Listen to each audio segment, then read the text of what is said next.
আমানত টাকা আমাদেরকে দিতে হবে। পয়সা বেতন নিতেছে, ওরা কার টাকা নিতেছে, এটা তো আমাদের আমানতকারীদের টাকাটা নিয়ে যাচ্ছে।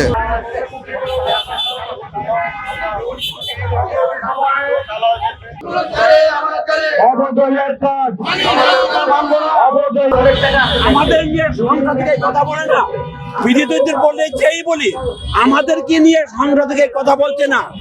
আমরা এখানে ফেরিনি কার্ড চাচ্ছি না, আমরা এখানে কৃষি কার্ড চাচ্ছি না, আমরা এখানে গভর্নমেন্টের কোনো অনুদান চাচ্ছি না, আমরা কোনো চাকরি চাচ্ছি না, আমাদের ছেলে মেয়ের কোনো চাকরি চাচ্ছি না। আমাদের আমাদের টাকা আমরা ব্যাংকে রাখছি, সেগুলো আমাদের দেওয়া হোক।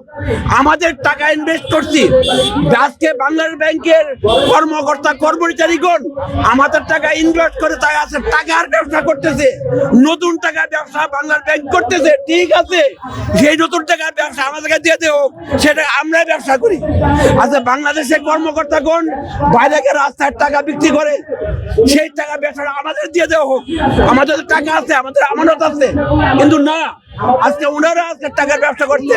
তাই গভর্নমেন্টের মতো অনুরোধ, আজকে আমাদের আপনার সাথে কথা বলা ছাড়া আমরা এখান থেকে উঠবো না। নাই, আমানত টাকা আমাদেরকে দিতে হবে। আমরা বহুত কষ্ট করি, চাকরি করেছি, পেনশনের টাকাগুলি জমা রাখছি, রাখার পর এই টাকাগুলি এখন তারা আমাদেরকে কোনো লভ্যাংশ কোনো কিছু দিতেছে না।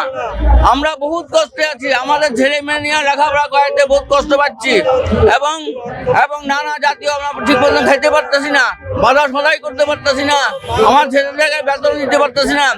বহুত কষ্টের টাকা আমাদেরকে অর্জিত করছে, এই টাকাগুলি আমরা ব্যাংকে রেখেছি। এই টাকাগুলো আমাদেরকে দিলে আমরা এই ছেলে মেয়ে নিয়ে জীবনযাপন করতে পারি। 200-র বেশি সার্ভিস ও ফিচারে লেনদেনের সব বিকাশ অ্যাপে সম্ভব।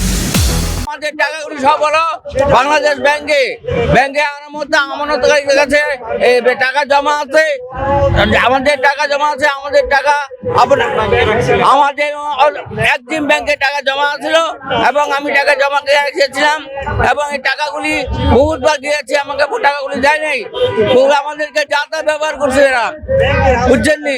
এবং আমরা বহুত কষ্টে আছি ভাই, আপনাদের থেকে এই সমাধান দেবেন।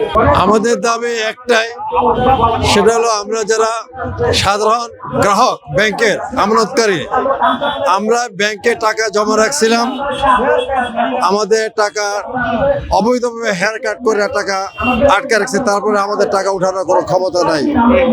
এবং ব্যাংকের অসাধু কর্মকর্তারা এবং সরকারের মদতপুষ্ট হয়ে ওরা আমাদের টাকা লুটপাট করছে, এবং বর্তমানে যারা আছে তারাও সেই লুটপাটকারী।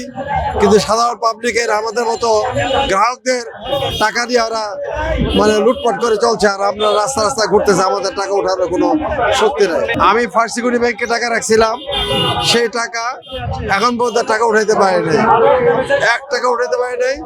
ওরা বলে মেচুরিটি করলে, আমি করে মেচুরিটির দরকার নেই, আমি আমার ভাত খাওয়ার পয়সা নাই, ছেলে মেয়েকে পালনের ব্যবস্থা নাই, স্কুল কলেজ বন্ধ হয়ে যাচ্ছে, শুধু টাকার অভাবে ওরা আমাদের টাকা দিচ্ছে না, না দিয়ে ওরা নিজেরাই বেতনটা ঠিকই উঠাই নিয়ে যাচ্ছে। ওদের কোনো কাজ নাই, ওই ব্যাংকের কর্মকর্তা কর্মচারী কেন আছে, ওখানে কোনো কাজ নাই। হাজার হাজার ব্যাংকের কর্মকর্তা কর্মচারীরা ওদের বেতনটা উঠাই নিচ্ছে, পয়সা বেতন নিতেছে, ওরা কার টাকা নিতেছে, এটা তো আমাদের আমানতকারীদের টাকাটা নিয়ে যাচ্ছে। হ্যাঁ, আমি মনে করি এই সমস্ত ব্যাংকের কর্মকর্তা অর্ধেক হওয়া উচিত। এত কর্মচারী দিয়ে আর কোনো কাজ নাই, আমাদের টাকাগুলোরা খেয়ে বলছে। আমাদের জানা মতে বাংলাদেশ ব্যাংক 30,000 কোটি টাকা এই ব্যাংকগুলোকে হাতে দিয়েছে, কিন্তু আমরা সেই টাকা পাই নাই।